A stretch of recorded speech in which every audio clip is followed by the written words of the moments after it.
Welcome, everybody. All right, let's get into it. Big business news for the day.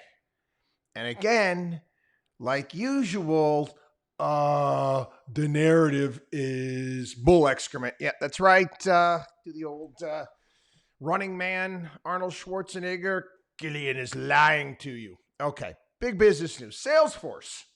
Yeah, we're going to talk about employment, unemployment, um, dumb CEOs, and in my opinion, two of the most dangerous words in business: human resources. All right. Salesforce story. Salesforce to fire 10% of its workers as it warns about economic downturn.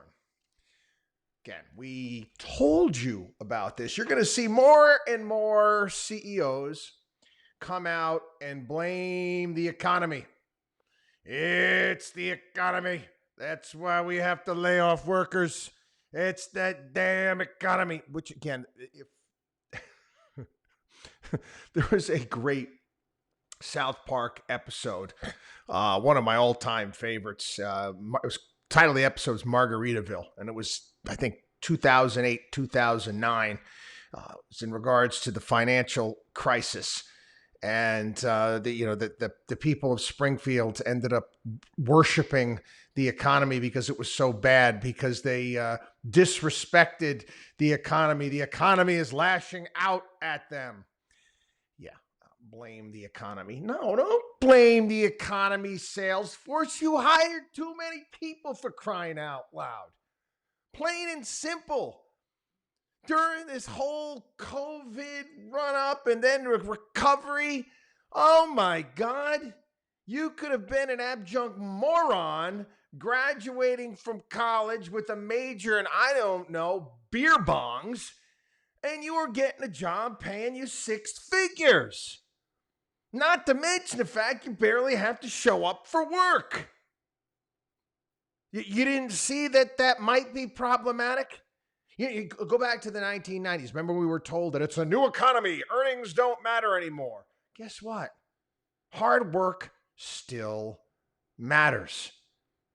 And guess what? If you hire too many workers that are unqualified, that cannot justify the salaries that you're paying them, you're going to get rid of them.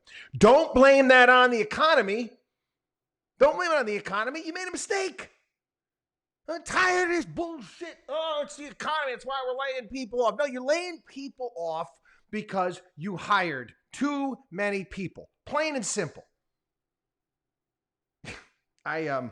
Conversation with a fine young gentleman. Known him his entire life. Known him since he was a baby. Very bright kid. He just graduated from college. Did very well. Very well-respected university, and he is working at a major accounting firm. Over the Christmas holiday, he was off for 2 weeks. Hey, just started. Graduated last spring. 2 weeks off, paid over the Christmas holiday. Goes into work maybe 3 times a week.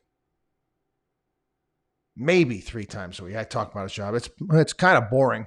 Well, you don't say. You don't say. They don't really give us that much to do.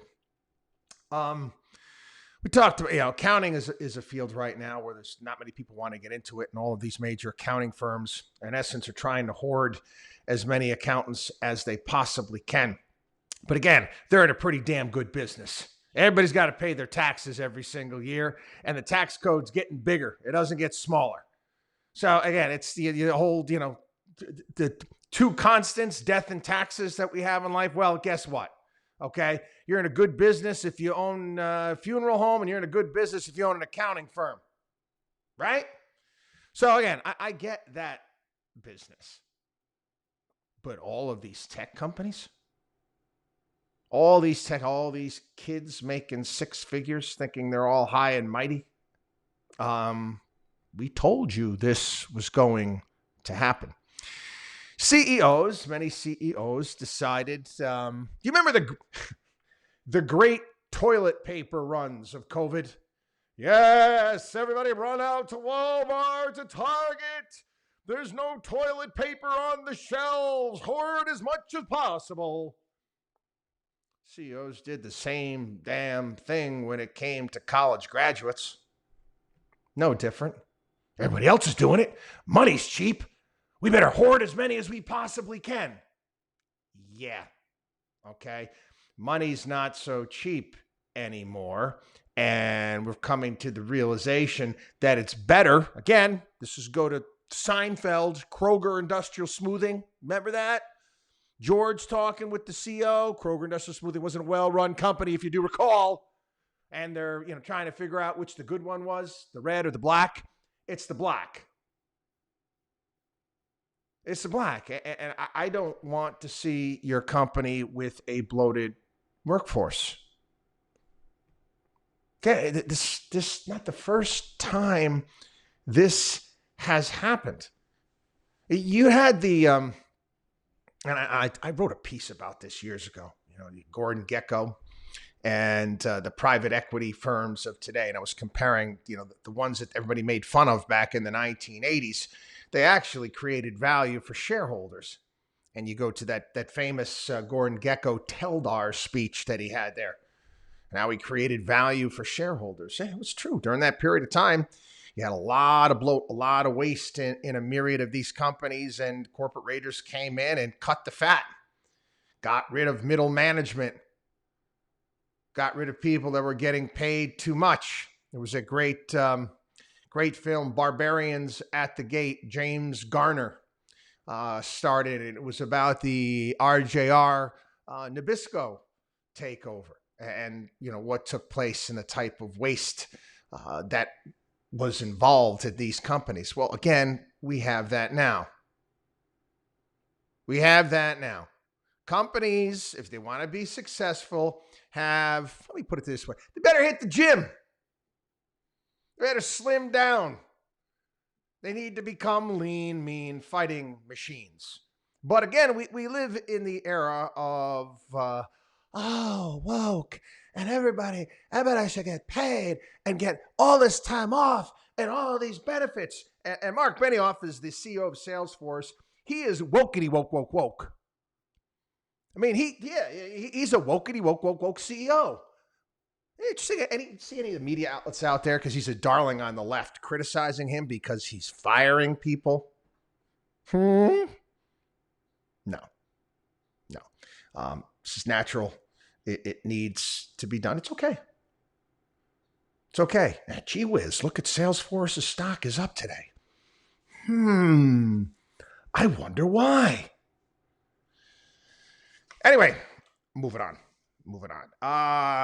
Yes, lots of sub-references today.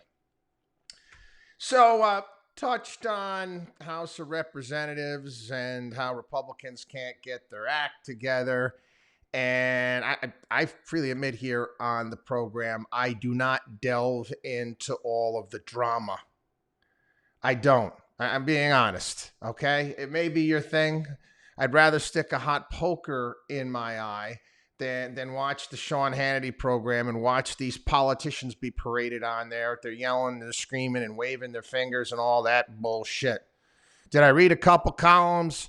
Did I read Karl Rove's lament? The Republicans are screwing things up and it's chaos. And I watched the Newt Gingrich interview where he's all upset about what's going on.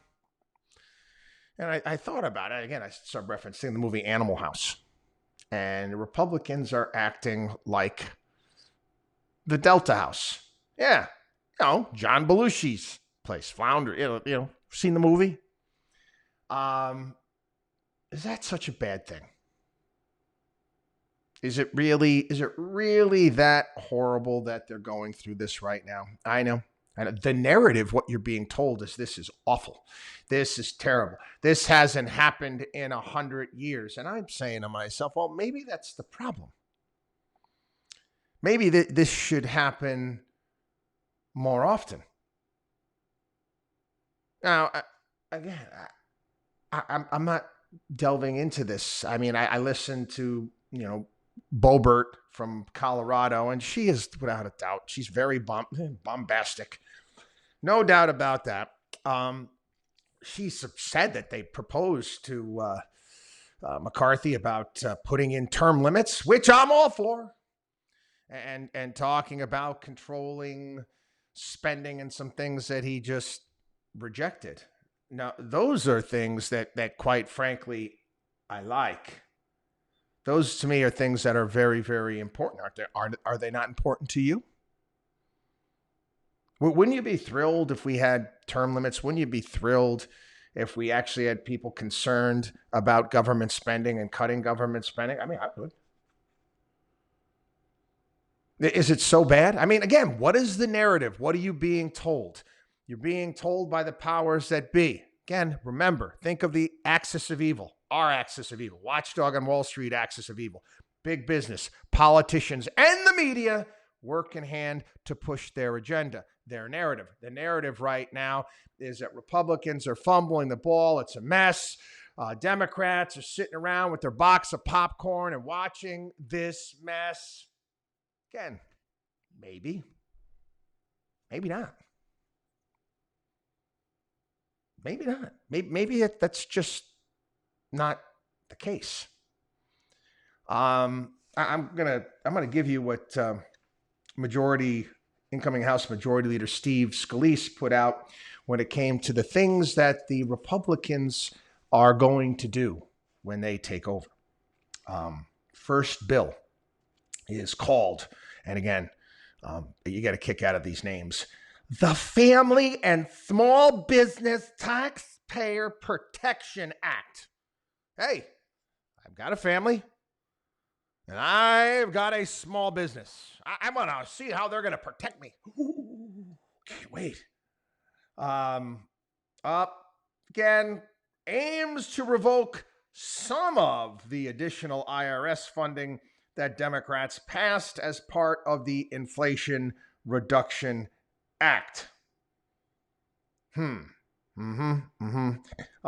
of billions of dollars allocated for 87,000 IRS agents. And again, I'm going to remind everybody, where do they plan on finding these 87,000 IRS agents? The big accounting firms that pay six figures to start out of college are having a tough time finding accountants. You're going to say, oh, yeah, we're going to, IRS going to be able to get the hell out of here. And we've mentioned that here. The Biden administration is saying, well, a lot of the money is going towards customer service. That's the Small Business and Family Protection Act. I don't know. Could be me calling me crazy. Yeah, I don't know. That's it. That's it. How about getting rid of ridiculous regulations and nonsense that make it difficult on small businesses to go out there and build and expand? I could go on and on and on. But getting tough on China again. That's a go-to. That's a go-to for politicians. Gotta get tough on China. Yes, we do. They want to establish a bipartisan select committee on the strategic competition between the United States and the Chinese Communist Party. This has been a priority for Kevin McCarthy. Says he's got Democrats on board with this as well. They want to join in this. We want to make sure that we're enhancing and elevating the discussion on China.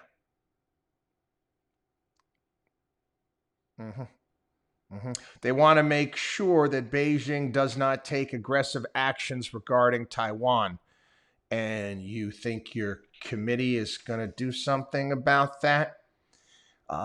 Economic statecraft. These words that they come up with. That would entail smartly and selectively decoupling from China. That's happening right now without you guys doing a damn thing. It's happening as we speak. We don't want American taxpayer dollars or retirement financial security subsidizing China's military modernization or subsidizing genocide. Listen, I don't know why you'd be sending American taxpayer money to China in the first place. I mean, that's pretty simple. Just don't send any there. Is that hard? I mean, it's like sending money to, virology labs there in Wuhan. How'd that turn out? Just saying. Then we got, this is domestic energy, border security, and abortion. Mm-hmm. The Strategic Production Response Act. This is about the Strategic Petroleum Reserve. If you're going to take money, what they're proposing, and I like this idea. If you're going to take money out of the petroleum reserve, then you have to have a plan to boost energy production on federal lands. Makes sense. Okay, I'll go along with that. Again, they got another bill. You got the Protecting America's Strategic Reserve from China. This would restrict Energy Secretary from selling oil from the Strategic Reserve to China. Okay, all right, pretty simple things. But then we'll move on. I'm not opposed to any of that. Quite frankly, I'd be doing more in regards to trying to promote domestic energy production, but we'll see where that goes. Like this one. Again, who comes up with these names? This is the Prosecutors Need to Prosecute Act. That's what they called it. But what's next? They were going to do from Tommy Boy, the Brothers Gotta Hug Act.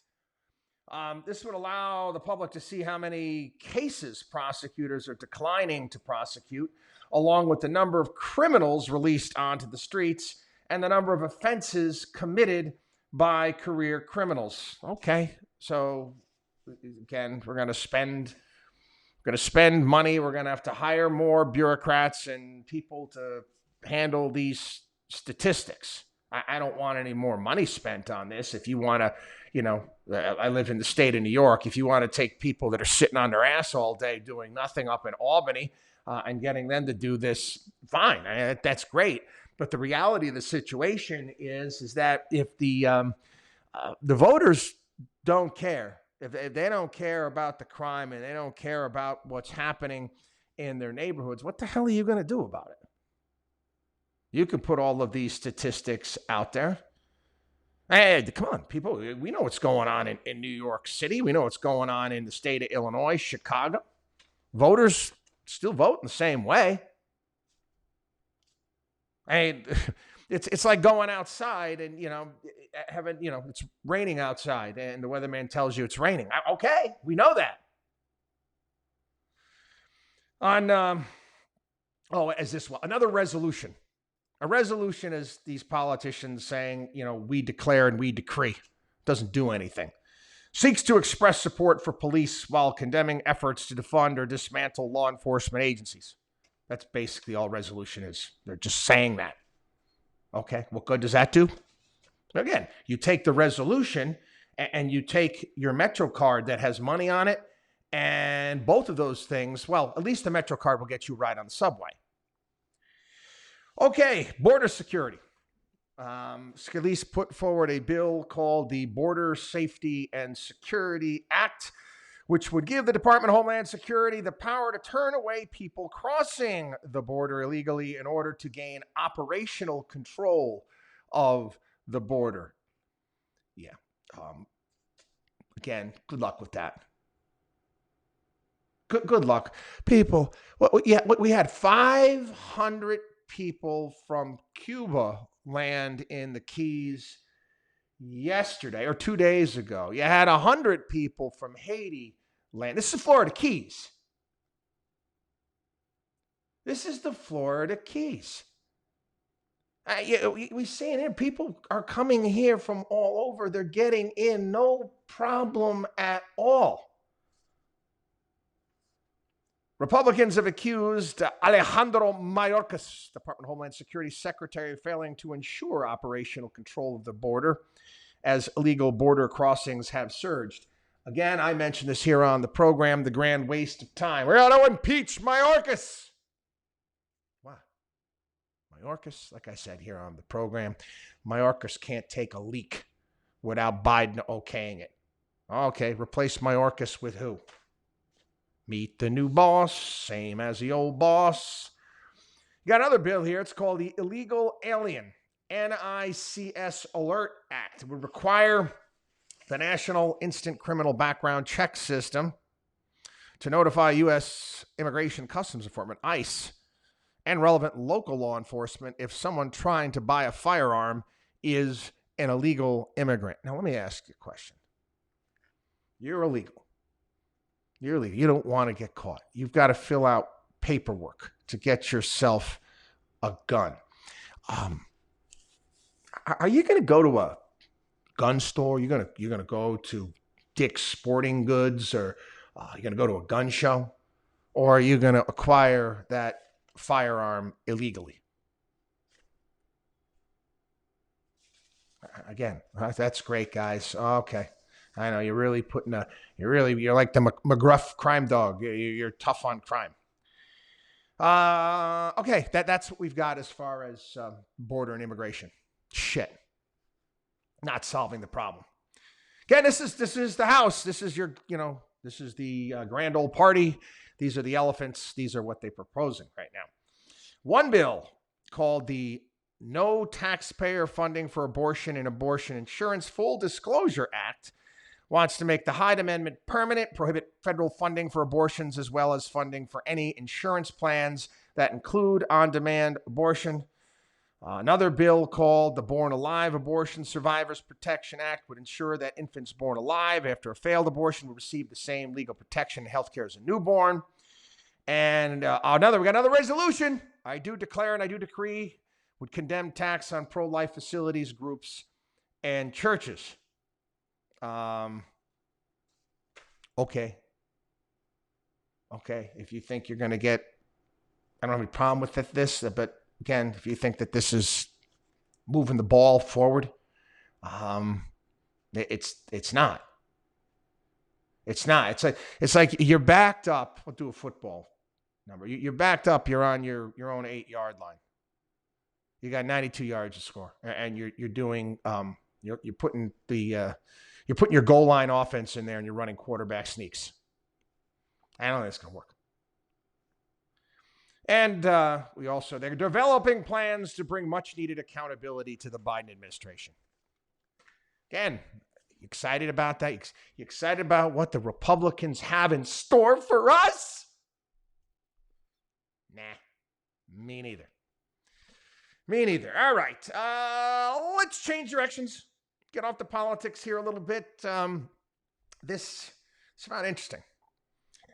Google and Meta, Facebook's advertising dominance is fading. TikTok and other streamers are doing much, much better. They have a large share. Google and Facebook, 48.4% of digital ad spending in 2022. Their combined U.S. market share hasn't been under 50% since 2014. Interesting. It is. You got ByteDance there, TikTok, force in digital advertising. Again, Snap and Meta, they got hit pretty hard based upon what Apple decided with its privacy settings that they have on the phone, really hit their business. Google is more about search, so it's a little bit more directed. It's going to be interesting to see what happens moving forward.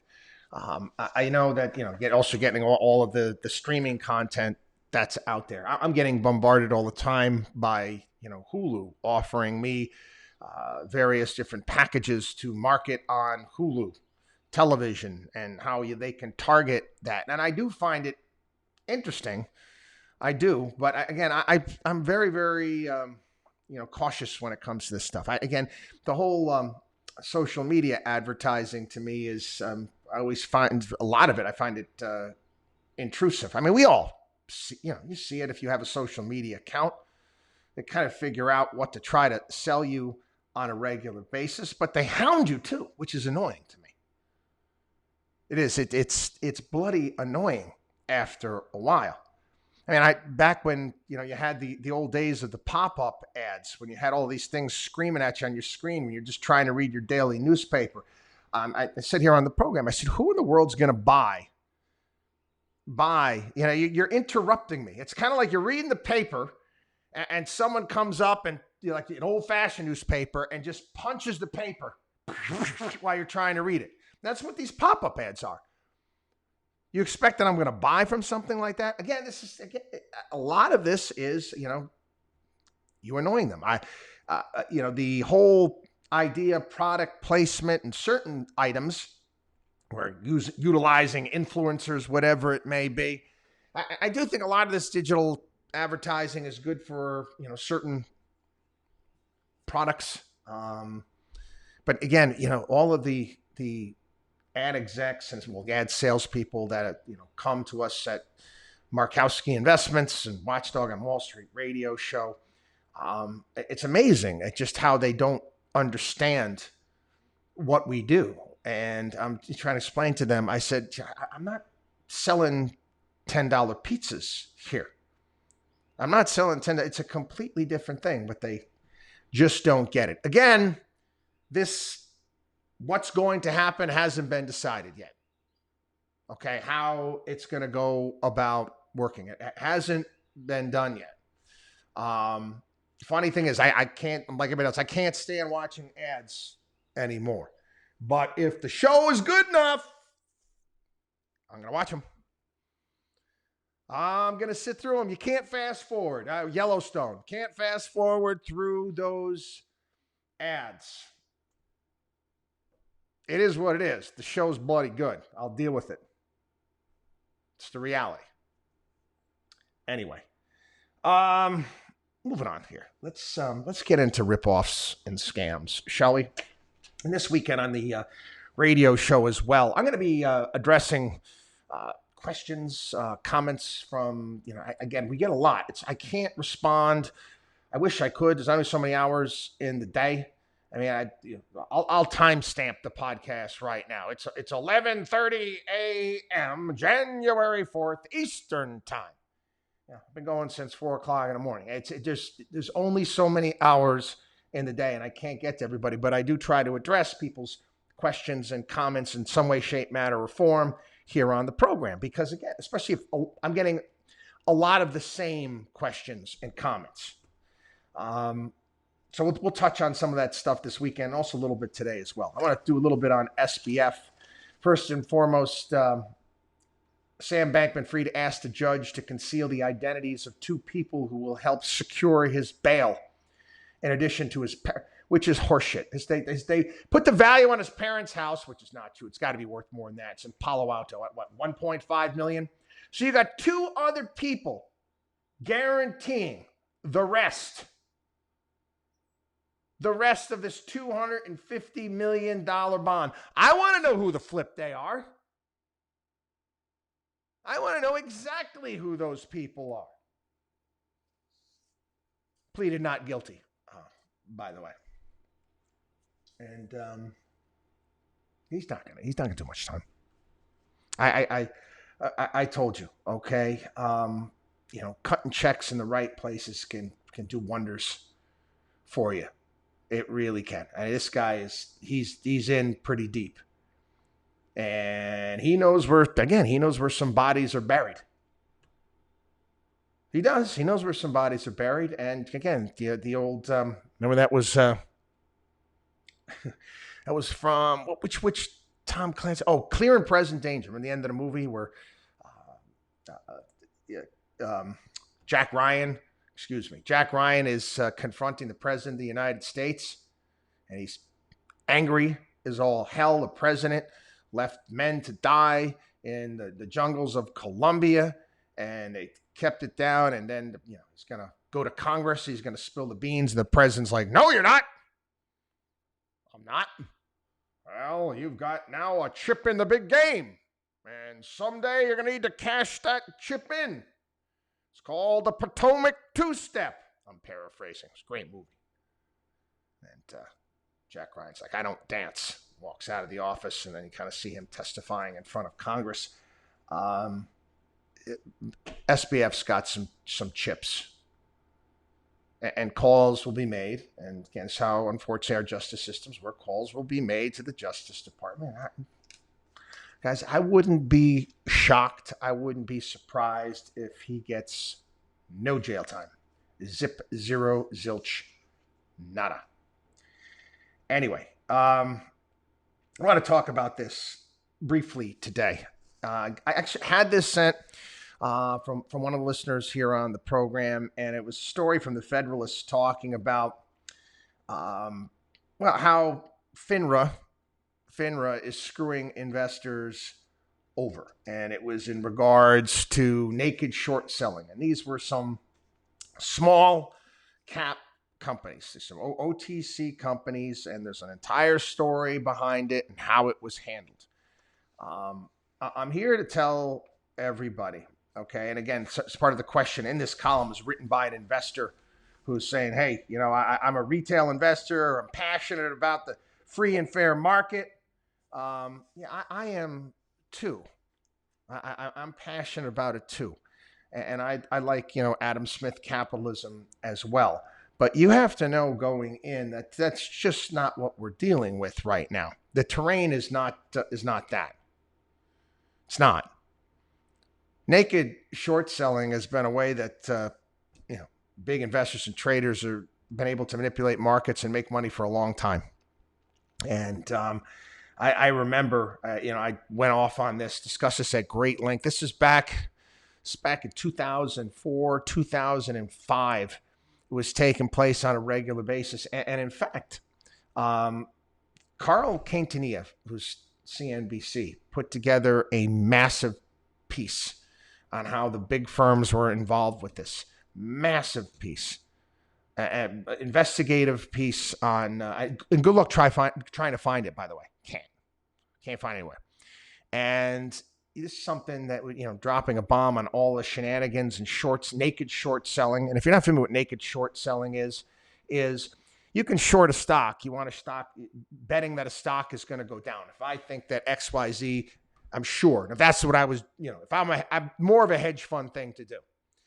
And I think a stock is going to go down and I start deciding I want to sell it short. I have to borrow shares. And you borrow the shares, you sell them, but whatever you borrow, what do you have to do? You have to replace.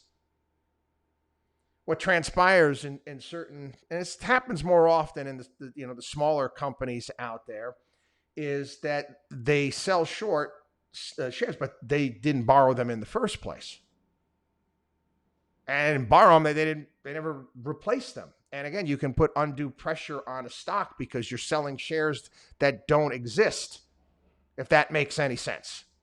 No, it's complex and it shouldn't happen and it's not fair, but markets haven't been fair for a very long time. Again, I know that. It's the world I live in. This is what we do. This is why people utilize this, because we have to navigate this nonsense. Anyway, Coinbase.